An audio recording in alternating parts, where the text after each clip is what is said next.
여러분, 다른 사람들에게 비난을 받을 때 우리는 흔히 이렇게 반응하지 않습니까?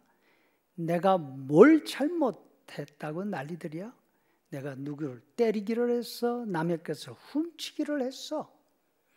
잘못한 것 하나도 없는 사람을 왜 대놓고 죄인 취급해? 그런데 여러분, 죄에는 누구를 때리거나 누구 물건을 훔치는 것만 들어갈까요? 성경이 말씀하시는 죄의 모습에는 한 가지만 있는 것이 아닙니다. 가장 쉽게 이해할 수 있는 죄의 모습이 바로 앞에서 말한 것과 같은 거죠.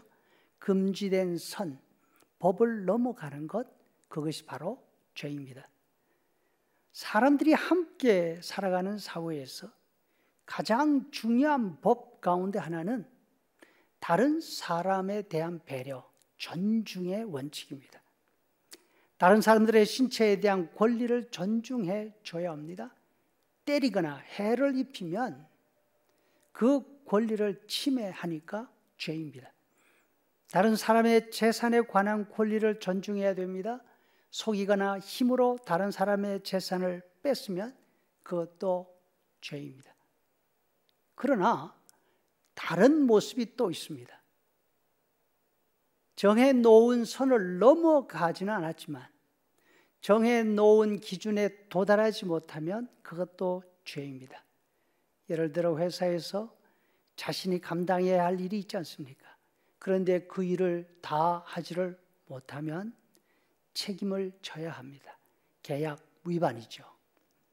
물론 항의할 수 있습니다. 무슨 말씀을 하시는 거냐고. 나는 정말로 최선을 다했다고. 그 결과가 이거라고. 그러나 아무리 그렇게 주장을 해도 그 주장 받아들여지지 않습니다. 자신이 능력이 부족하면 재능을 개발해야죠.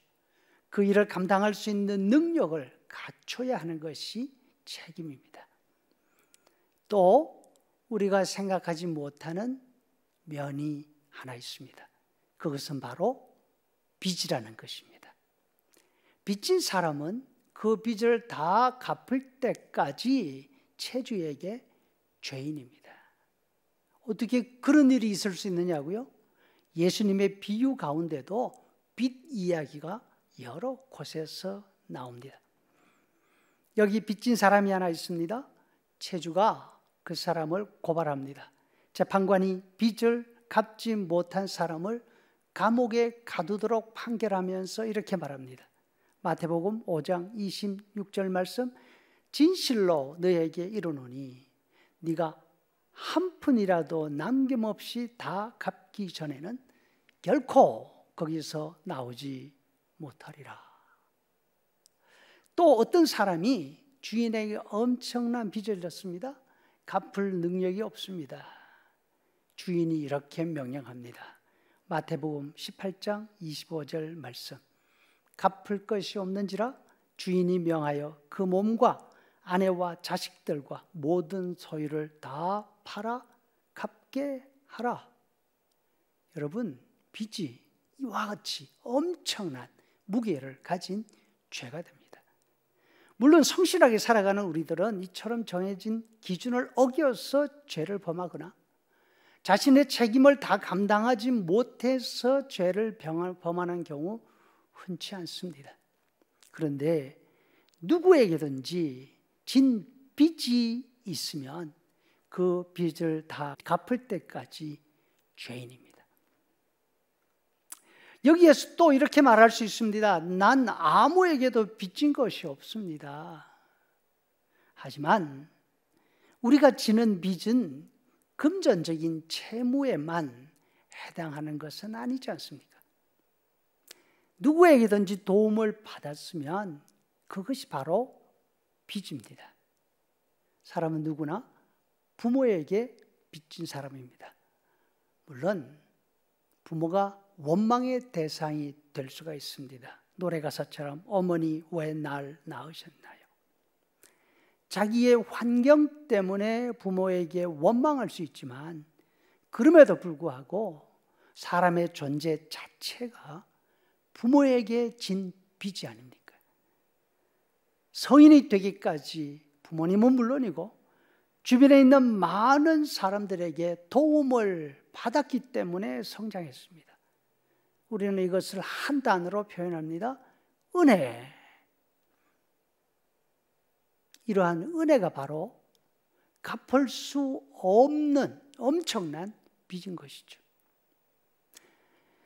그럼에도 불구하고 이렇게 큰 빚을 지고 있으면서 사람들은 그것을 빚이라고 생각하지 않는 것, 이것이 문제입니다. 자신이 갚을 수 있는 작은 빚은 빚이라고 생각해서 열심히 갚으려고 합니다.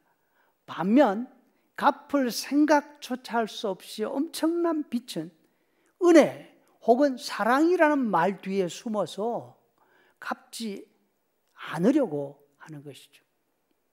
심지어는 누가 달라고 해서 난 달라고 한 적 없으니까 그건 내가 갚을 이유가 없어 하기도 합니다. 하지만 사람 관계를 놓고 가만히 생각해 보십시오. 어떤 사람들에게 가장 분노합니까?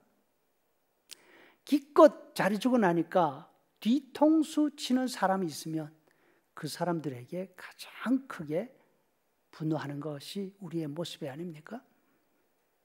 따지고 보면 내가 뒤통수 맞은 거 흉악범들의 범죄에 비하면 아무것도 아닐 수 있습니다. 그럼에도 불구하고 어떤 범죄자에게 분노하는 것보다 이런 사람에게 더 심하게 분노하면서 이렇게 말합니다. 빼앗만득한.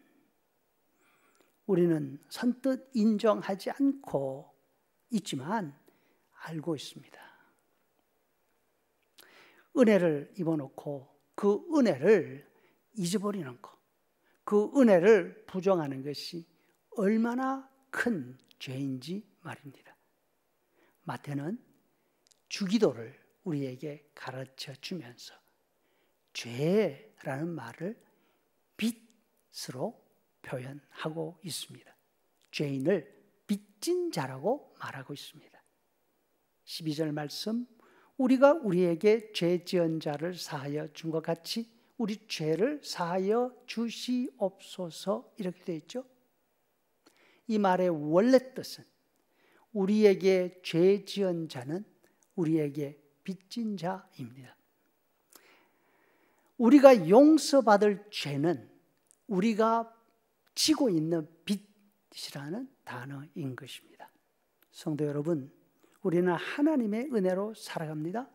모든 사람들의 사랑으로 살아갑니다. 이 모든 것이 우리가 지고 있는 빚입니다. 갚을 수 없는 엄청난 빚을 지고 있는 사람이 바로 나라는 사실을 알 때에 우리는 겸손한 마음 그리고 감사하는 마음을 잃지 않게 될 것이고 받은 것이 얼마나 많은지 알기 때문에 늘 감사하게 여기며 살 수 있는 행복한 사람이 될 것입니다.